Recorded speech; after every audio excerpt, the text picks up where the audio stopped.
BSF से सेना नियुक्ति जवान का गाजे बाजे और फूल मालाओं से हुआ स्वागत। जी हां, बड़ी खबर आजमगढ़ सगड़ी तहसील क्षेत्र के कजरा दिलशादपुर गांव निवासी दयाशंकर शर्मा पुत्र स्वर्गीय Badri Prasad Sharma border security force BSF से उप निरीक्षक पद से सेना नियुक्त होकर बुधवार को घर लौटे। सेना नियुक्ति जवान का रास्ते भर जगह जगह ग्रामीणों और शुभचिंतकों ने गर्मजोशी से स्वागत किया। डाक बंगला जीएनपुर से शुरू हुआ स्वागत काफिला गाजे बाजे फूल माला और भारत माता की जयकारों के साथ गांव तक पहुंचा। घर पहुंचने पर परिजनों और ग्रामीणों ने दयाशंकर शर्मा को कंधे पर उठाकर फूल मालाओं से लाद दिया और देशभक्ति गीतों की गूंज से क्षेत्र का माहौल रोमांचक हो उठा। दयाशंकर शर्मा वर्ष 1986 में बीएसएफ की 3 बटालियन दिल्ली में भर्ती हुए थे। उन्होंने 1999 के कारगिल युद्ध से लेकर भारत पाकिस्तान के बीच हुए तनाव पूर्व हालातों से सीमाओं की रक्षा में महत्वपूर्ण भूमिका निभाई। सेना नियुक्ति के बाद घर लौटने पर क्षेत्रवासियों ने उन्हें वीर सैनिक के रूप में सम्मानित किया।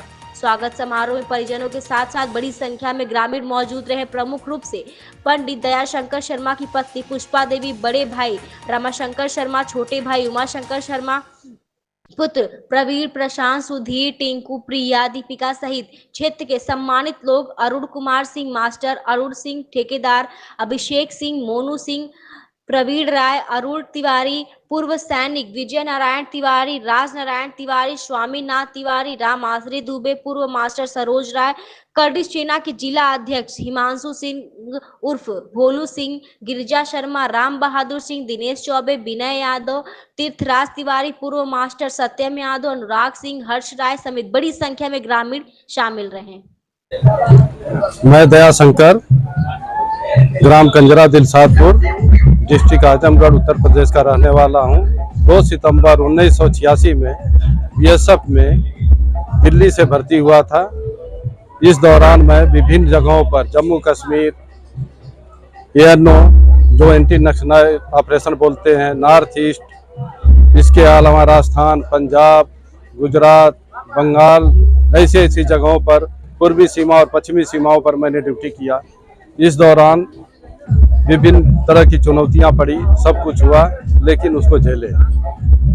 इसके बाद सर्विस 39 साल सर्विस करने के बाद अभी 31 अगस्त 2025 को बीएसएफ से सेवानिवृत्त हुआ। इस दौरान हमें इस बल के अंदर बहुत कुछ सीखने को मिला, बहुत कुछ देखने को मिला और सब कुछ मिला करके अच्छा रहा। और हम जो है, जब तक हम लोगों की यही कोशिश थी कि अपने जो है देश के सीमाओं की सुरक्षा हमारा मुख्य दायित्व था। उसमें किसी प्रकार की कोई मतलब हमारे ड्यूटी के दौरान या किसी प्रकार का कोई घुसपैठ, कोई गड़बड़, कोई ऐसा न हो। बीएसएफ में थे तो हाँ, कितनी बड़ी चुनौतियां थी आपके सामने? चुनौती तो बहुत थी। चुनौतियां तो तरह तरह की है, अलग अलग इलाके की अलग अलग है। जैसे जम्मू कश्मीर है, कश्मीर का पहाड़ी इलाका है, बर्फीला इलाका है, जंगली इलाका है, पैदल चलने पड़ते हैं। 1-1, 2-2 दिन चलने के बाद तो उस जगह पर पहुंचते हैं। नॉर्थ ईस्ट में है, नॉर्थ ईस्ट है, वहाँ मच्छर है, मलेरिया है, माइंड मलेरिया है, उससे लोगों की मौत भी हो जाती है। वहाँ पर बहुत कुछ बचाव, बहुत कुछ करने पड़ते हैं। पंजाब का उग्रवाद था, उस दौरान हमसे पंजाब के उग्रवाद में भी रहे, उसमें बहुत अच्छा बीएसएफ ने काम किया।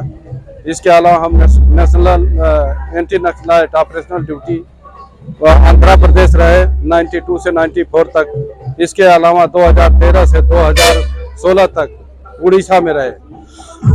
उड़ीसा से आने के बाद तमिलनाडु जो कि कोयम्बटूर में रहे, वहाँ से फिर पंजाब जलालाबाद पोस्टिंग चले गए, जलालाबाद रहे, जलालाबाद से फिर वापस कश्मीर गए, कश्मीर से हम सभी बंगाल गए, अभी कोलकाता में, कोलकाता से वापस राजस्थान आए, राजस्थान आने के बाद श्री गंगानगर करणपुर से अभी जो इसी 31 अगस्त 2025 को सेवानिवृत्त होकर हम अपने घर आ गए। ऐसा कोई खास वाकया जो आपको बहुत याद करता है, मतलब उसको याद करते हैं बहुत, जो कि मिस करते हैं, या फिर ऐसा कोई वाकया जिससे मतलब आप बाल बचे हों? हाँ, ऐसी घटनाएं हुई थी। ऐसी घटनाएं पंजाब में हुई थी। क्या हुई? लेकिन ऐसी घटनाएं होती रही, लेकिन उसमें हम सभी कोई हमारा नुकसान नहीं हुआ।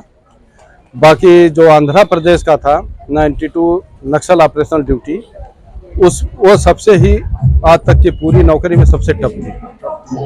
उसमें पैदल चलने पड़ते थे, तो एक हफ्ते 10-10 दिन के लिए जंगलों में अपना जो है राशन हुआ, हथियार हुआ, सब कुछ हुआ लेकर के जंगल में चलते थे। वो सबसे टफ ड्यूटी थी। उसमें पैदल ही चलना सुरक्षित था। अगर गाड़ी का इस्तेमाल किया तो आपके लिए जानलेवा था।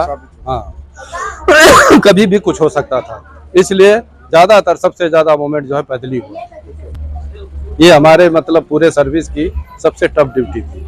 आज आप जो कि अपने सेना से अपने ड्यूटी जो कि सेवानिवृत्त हो गए हैं, अपने घर वालों से आकर मिल रहे हैं, कैसा लग रहा है? घर पर तो कोई भी आता है जो इतने दिनों के बाद, तो उसको अच्छा तो लगेगा ही लगेगा।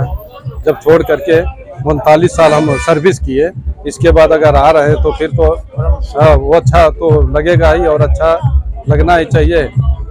और यही है कि आगे ठीक ठाक ऊपर वाले प्रभु की कृपा, समाज से, सबके ओर से अच्छा तरीके से जो है समय और दिन निकले, देश सुरक्षित रहे, सब कुछ चाहिए। इसके अलावा क्या बोले, बाकी चाहिए। देश तो यही है कि कोई भी हो, देश का नागरिक हो, उसका फर्ज, पहला कर्तव्य यही बनता है कि देश सुरक्षा की भावना उसके अंदर होनी चाहिए। अगर देश सुरक्षित है तो हम भी सुरक्षित हैं, अगर देश सुरक्षित नहीं है तो हम सुरक्षित नहीं है। इसलिए सबके अंदर अपने देश के प्रति अटूट वो होना चाहिए कि हम जो है कुछ भी हो देश के लिए, किसी भी हालत में हर तरह से हम तैयार रहें।